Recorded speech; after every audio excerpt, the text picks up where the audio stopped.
कांग्रेस की भारत जोड़ो यात्रा का 5वें दिन का सफर केरल की राजधानी तिरुवनंतपुरम के पारससाला इलाके से सुबह शुरू हुआ। तमिलनाडु सीमा के करीब पारससाला से केरल में प्रवेश करने के बाद कांग्रेस के पूर्व अध्यक्ष 19 दिनों में मलप्पुरम में नीलांबर की 450 किलोमीटर लंबी यात्रा करेंगे।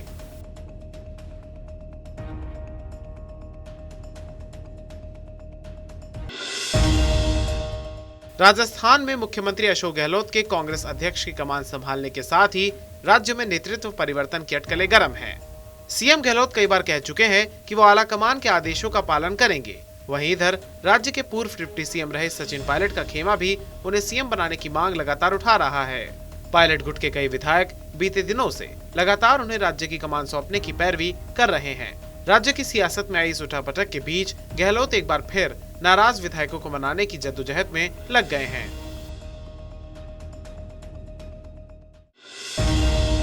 राजस्थान के जोधपुर में शनिवार को गृह मंत्री अमित शाह की रैली कई मायनों में अहम रही। रैली के दौरान पूर्व मुख्यमंत्री वसुंधरा राजे ने अपने भाषण से हर किसी का ध्यान आकर्षित किया।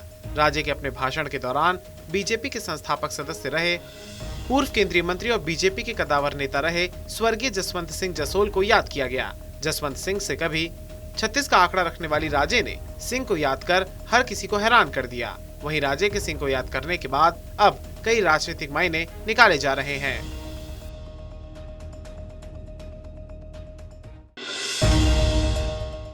जोधपुर की सभा में पूर्व सीएम वसुंधरा राजे के एक बयान ने हलचल मचा दी है। जब राजे ने कहा कि 2003 में पहली बार मुझे राजस्थान की जनता ने मुख्यमंत्री बनाकर भेजा, जिसके बाद से 20 सालों तक राजस्थान में कांग्रेस कभी पूर्ण बहुमत नहीं ला पाई।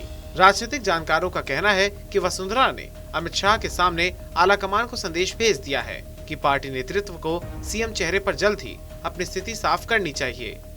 मालूम हो कि राजस्थान बीजेपी में पिछले काफी समय से सीएम फेस को लेकर खींचतान चल रही है।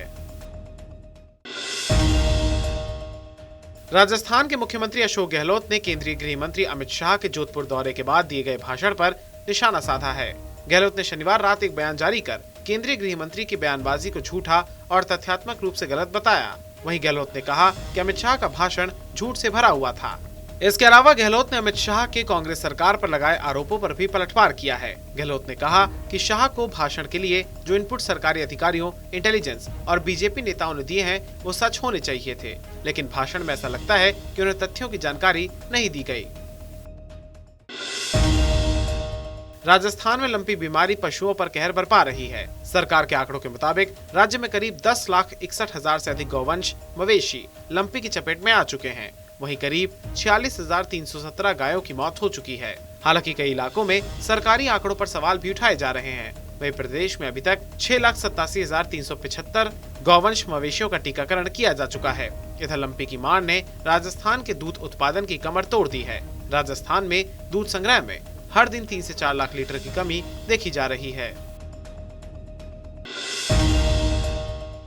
कांग्रेस से दूरी बना चुके जम्मू कश्मीर के पूर्व मुख्यमंत्री गुलाम नबी आजाद ने एक बड़ा ऐलान किया है। उन्होंने जम्मू कश्मीर में एक जनसभा के दौरान कहा कि वो 10 दिनों के अंदर अपनी नई पार्टी का ऐलान करेंगे। 73 वर्षीय अनुभवी नेता गुलाम नबी ने रविवार को बारामूला में एक रैली को संबोधित किया। इस दौरान उन्होंने कहा कि कई लोग मुझ पर आरोप लगाते हैं कि मैं बीजेपी का हूँ, लेकिन मैं सिर्फ नबी का गुलाम हूँ। कुछ लोग ये भी आरोप लगाते हैं कि मैंने 370 के खिलाफ बात की, लेकिन मैं आश्वासन दे रहा हूँ कि इसके खिलाफ बिल कांग्रेस द्वारा लाया गया था और मुझे इसका विरोध करना पड़ा।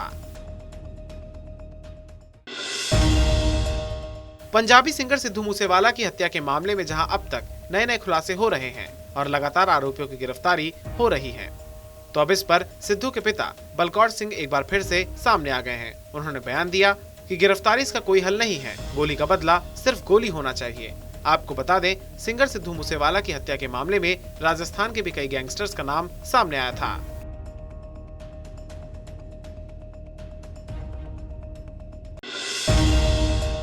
झुंझुनू में गहलोत सरकार के मंत्री राजेंद्र गोड़ा के बेटे की जन्मदिन पार्टी में विदेशी बार बालाओं के डांस ने विपक्षी पार्टी को भरपूर बोलने का मौका दे दिया है। आपको बता दें, इसी कार्यक्रम में कुछ देर पहले सीएम गहलोत ने पुरस्कार वितरित किए थे।